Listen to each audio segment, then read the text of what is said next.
Welcome back, Horus Heresy action figure enjoyers. This is Spruce and Studs, and we have one last hurrah for the drippiest, rizziest Horus Heresy Legion that have been released thus far, who are the Alpha Legion. I figure now that the Alpha Legion are in our rear view mirror, this is the perfect chance to take a look at them one last time. So in this video, we are going to be doing some quick hits and assessments on each Alpha Legion infantry figure, minus Alfarius, and put them on a tier list. Hopefully at the end of the video, you'll get a clearer picture of which ones that you want to pick up now, or which ones you want to save for later. And now let's begin with the figure that started it all. Let's start off with the Legion Praetor on the left-hand side. I remember being really impressed with this action figure when I first reviewed him a few months ago. Now that the rose-tinted glasses are off, I'm still really liking this action figure. I think he really checks off all the boxes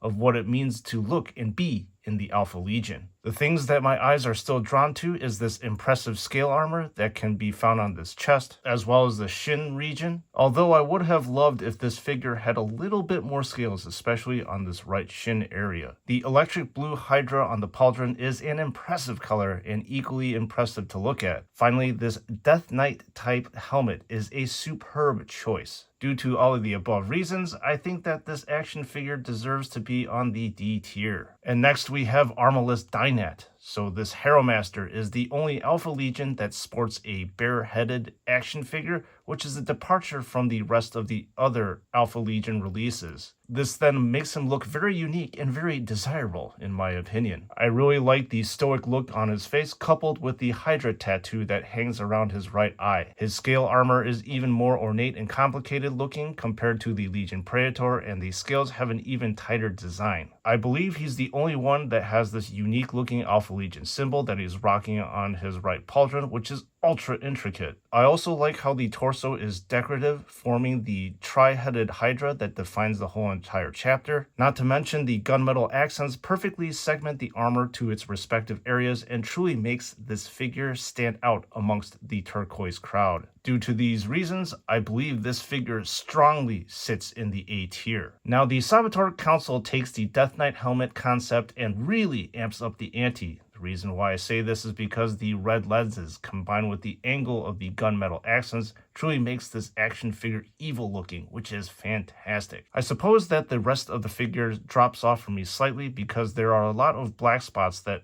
match the look of the action figure, but still makes it too muted in my opinion. The black of the pauldrons and the red black torso really makes this action figure slightly dull and boring to me. I would have appreciated if these areas were the standard turquoise color. Unfortunately, these scales have been reduced to one small patch on the chest area and the shin, which is not enough in my opinion. One of the bigger drawbacks for me is this cape, unfortunately, which restricts movement, and I am not a fan of how the cape attaches to the pauldron, which further restricts the movement. I feel as if JoyToy could have done better, but slightly missed the mark. All in all, this is still a solid figure which stands in the B tier. Now, if you're enjoying this quick hit review, please remember to hit that subscribe button because it helps the channel out so much. And who wouldn't want their YouTube feed to be inundated with joyous JoyToy action figure and Warhammer Horus Heresy content? So you already know what to do. Next, we have the Legion Praetor in Cataphractii armor. I think that the expectation kind of ruined my view of this action figure. I love Marines in Cataphractii armor, and I was really hoping for more on this action figure. Some of the really strong positive includes the beautiful Hydra icons that are on the left pauldron, surrounding the head area, and in the middle of the armor right here. I'm a big fan of the leather fringe and the gunmetal outlining. However, after that, this figure sort of falls off for me. First of all, the biggest disappointment for me is the lack of scales. Where the hell are they, considering that every single Alpha Legion figure has them except this figure? Most of you know that I really do not like weapons that are attached to the figure, as you can see, so this Volkite charger is a no-go for me. The archaic look of this power sword really clashes with the aesthetic of this action figure. In fact, I believe the whole entire Legion. I'll be honest with you, I'm really tempted to put this figure in the C tier, but I think it may be a little bit too harsh, so I will say that it goes into a very anemic B tier. Now, these regular Lernean Terminators are exactly what I wanted from the Legion Praetor. In fact, both of them righted every single wrong that was in the previous character. These scales that are on the pauldron, chest, and shins are absolutely glorious. The diamond patterning has this ability to make this armor look even more shiny than the base glossy turquoise armor. While the leather fringe on the pauldrons are not as strong as the Legion Praetors, they still look fantastic. I believe that these golden Hydra heads, as well as the prominent Hydra icon on the right shin, perfectly complement the rest of the colors on the figure. Not to mention, I absolutely love the weapons that this action figure comes with in terms of the shape of them. I suppose the only minor drawback on this figure is the Volkite charger.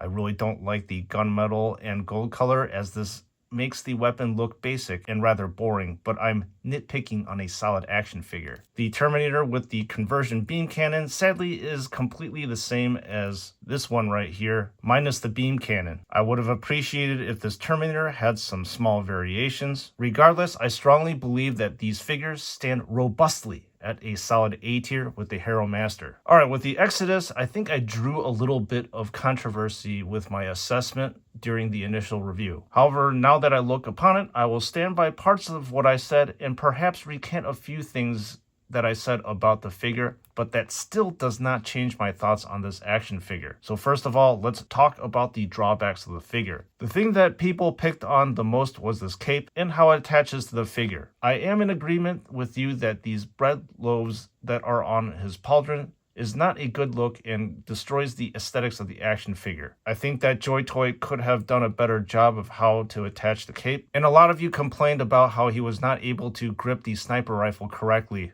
And again, I'm in agreement with you in that. Regardless of those issues, I think that he is still a great action figure. This is a near perfect representation of the ethos of the Alpha Legion, complete with the stealthy look, the fantastic scales that are everywhere on this armor, the glorious gunmetal outlining, and not to mention this blue Hydra icon and all this chain banding here is visually gratifying to me. To top it all off, the helmet is likely one of the strongest looking ones that JoyToy and GW has made. Oh, and speaking of the sniper, I forgot to mention in the initial review that this stock is actually adjustable, and this instrument is literally a perfect looking instrument. I originally in my mind had placed this figure on the S tier, but now that the beer goggles are off, I will place this on the A tier. We wrap up the regular releases with likely the weakest action figures of the Alpha Legions, who are the Headhunters. Just like I said in my initial review, I am well aware that these action figures are based off of regular infantry, so they're not going to look as robust as other action figures,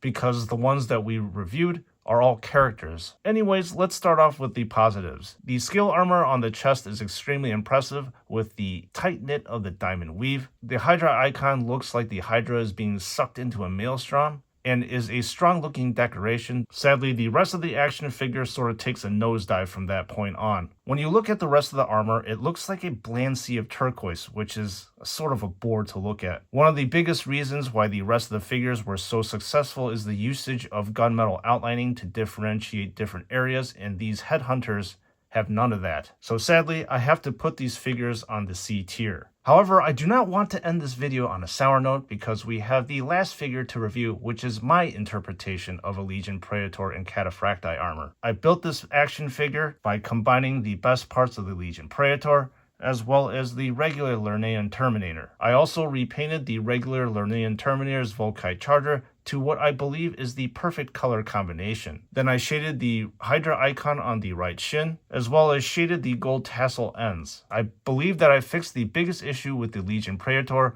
which is the lack of scales. So I borrowed the scales on the shin area, as well as the right pauldron, while keeping the glorious green Hydra icon on the left pauldron, as well as the surrounding helmet area. Obviously, this is a custom figure, and with custom figures, you get a sense of completion and satisfaction. So I gave myself a pat on the back, and I will put this on the S tier. Well, unfortunately, that is a wrap on the Alpha Legion content for the foreseeable future. I'm really sad that it is all over right now, as the Alpha Legion have actually become my favorite Horus Heresy Legion of all time, surpassing the Blood Angels, which is pretty surprising considering I'm a Blood Angels #1 enjoyer. For those of you who wanted a quick review, I hope that this video did it for you. Most of all, I hope I helped you guide which ones that you wanted to save for later and which ones that you want to buy immediately. So please let me know in the comment section if you agree with where I put these action figures on the tier list and why. I would really like to know what you have to say about them.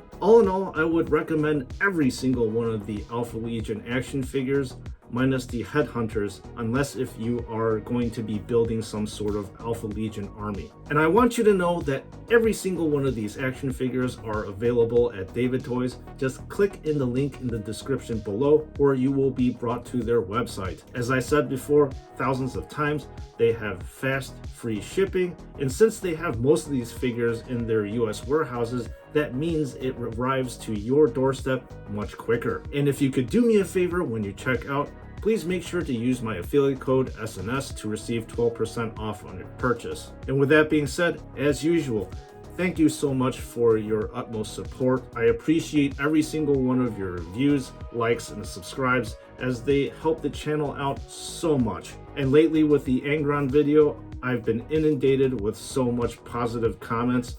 Again, I am flattered by you all taking what I say to heart and leaning on me as a reference, and I appreciate you all for that. And with that being said, I'll see you all in the next one.